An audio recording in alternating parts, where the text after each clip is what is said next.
rollers, get this. They're trying to liberate the money from the clutches of evil, and they're doing so in the very righteous stylings of gambling. That's right, Blackjack 21, baby. They are high rollers, and they are holy rollers. Holy Rollers, the true story of card-counting Christians, is out on DVD right now. Great documentary. We've got the director in our clutches right now, Bryan Storkel. Welcome to the show. Thanks for being a high roller. Hey, thanks a lot. I'm in your clutches. I like that. Listen, card-counting Christians, are you serious? I am serious. Yeah, it's a true story. That's why I had to make the film. It was just too good of a story to pass up. All right, well, let's start at the beginning. How did you get involved, and what is the story? Yeah, so it's a friend of mine from middle school, actually, Colin, that started this Blackjack team, and he just started, introducing other people at his church to the concept, and before you knew it, there was a whole team of pastors that were going into casinos and taking them for millions of dollars. Millions? Yes, millions. The time I was filming, I think they took $3.5 million over the 3.5, 4 years that I was filming. This took you 4 years to put together. What did you learn throughout the whole process? I learned I learned a lot. I mean, I did learn card counting, so I was able to go in and play a little myself. I learned a lot about the filmmaking process and stuff as well, and also that I probably don't want to make a film about a friend again. It's a little personal at times. Hey, well, let's talk about you card counting. So you've learned the trick of the trade. What does it take to be a good card counter? Practice. I think that's the biggest thing. I think, some people are better at it than others, but I think in general, if you spend enough time practicing and going over the charts and memorizing things and actually sitting at a table and playing, $5 hands just to practice, put in enough hours at that and you'll be good. Yeah, that's fascinating stuff. I mean, it must take a lot of concentration as well. Oh, for sure. I mean, because you have, waitresses, cocktail waitresses coming up behind you, people at the table wanting to make small talk with you, the pit boss is coming over and asking you questions, and at the same time, you're supposed to be keeping the count and watching all the cards, and, when your hand's up, you still have to be paying attention, even if you're carrying on a conversation with someone. All right, well, let's talk about the Blackjack team itself. Its makeup, I mean, they're card-counting Christians. Do they all get along? What's the plan? What's the day in, day out? Yeah, they're not playing anymore, but for the film, they got along. It was a team of friends, really. I mean, that was one of the biggest things was the quarterly meetings, because people were all around the country, so they would all come to Seattle and have these big, team meetings where they would get together, hang out, drink, eat, talk about things, what's going on in their lives. And, that was probably the biggest part that people looked forward to, was just that camaraderie and friendship that came from this group of guys that was doing something, all similar to you, and you could all relate to each other on that level. All right, well, take us inside one of those meetings then, those quarterly get-togethers. What is the key strategy? Is it simply targeting a casino and then trying to pull it off, make the plan work? There was a lot of discussion at the meetings of just how the team was doing, and then also what they were going to be doing moving forward, like if they were going to change policies. They'd go over the numbers from the quarter, spreadsheets. I mean, it's a very formal business thing, just like any other business meeting you'd be at. But then afterwards, they'd hang out, and before they'd hang out, and at the meetings themselves, they did practice new concepts and strategize. But throughout the year, everybody stayed in touch too, and they would spread the word. If there was a casino that was a particularly good casino, hey, there's one up in northern Michigan, you should all hit that. They would spread the word through a bulletin board that was private that all the team members were part of as well. Bryan Storkel is the director of Holy Rollers, the true story of card-counting Christians. Bryan, let's talk about God, and does he know what the next card in the deck is? My personal belief is I think God does know what the next card in the deck is, but I don't think he's telling these guys what the card is.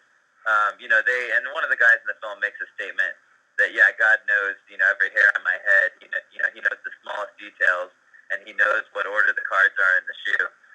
But I think he was coming to the realization that because he knows, this is such a small thing, and it's not that important when all is said and done.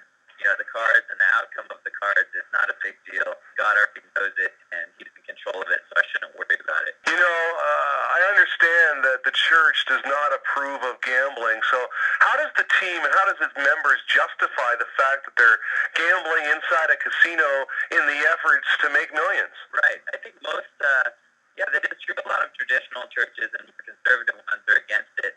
I think in the, in the younger generation, it's become more acceptable.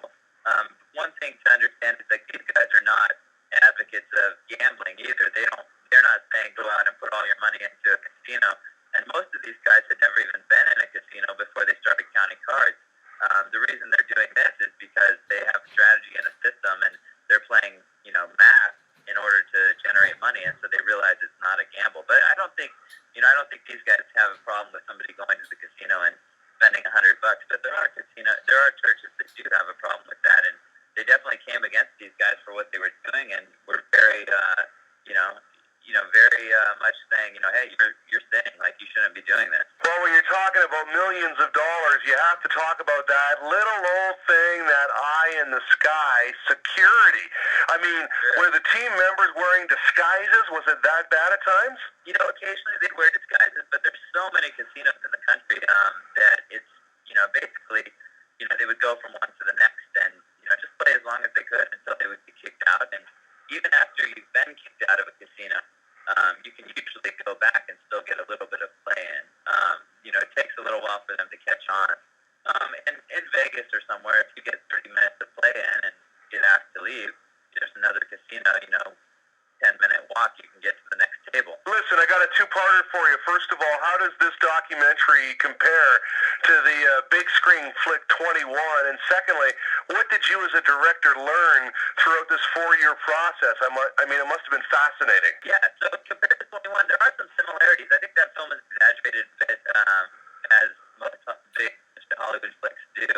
But, there's some similarities. I think one of the most similar things was the airport scene when they're trying to go through security and the guy has, money all over his body and he's trying to sneak through kind of. And that was a very much the same situation with the team. They would carry up to $100,000 in cash on them and strap it to their legs, under their pants, so security at the airports wouldn't catch on to it. There's nothing illegal about it, but if someone catches you with that amount of money, they assume it's drug related and you'll be in the back room being questioned for a couple hours and usually miss your flight. So it was better to, keep that hidden until they found it, and once they find it, they were completely honest and tell them the whole truth. But it's suspicious carrying that amount of money. So that's a similarity to 21. Also, there were a lot of comps and things, like definitely big suites and private jets and things like that. So there's a lot of that.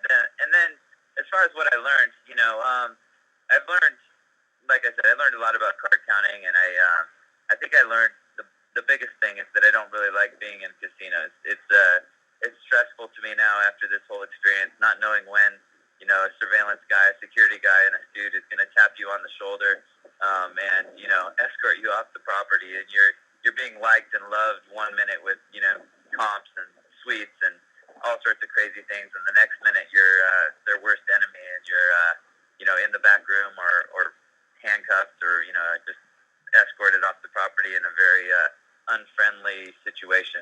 Well, I'll tell you what. How do you want the fans to go? Where do you want the high rollers to go? You got a website to plug? Please, yes, holyrollersmovie.com. All the information there about where you can get the DVD, where you can watch the film. It's on iTunes. It's on pay-per-view right now. So, holyrollersmovie.com. Holy Rollers, the true story of card-counting Christians, and we've been graced with the director here with us today, Bryan Storkel. Thanks for being a high roller, man. No problem. Thanks for having me.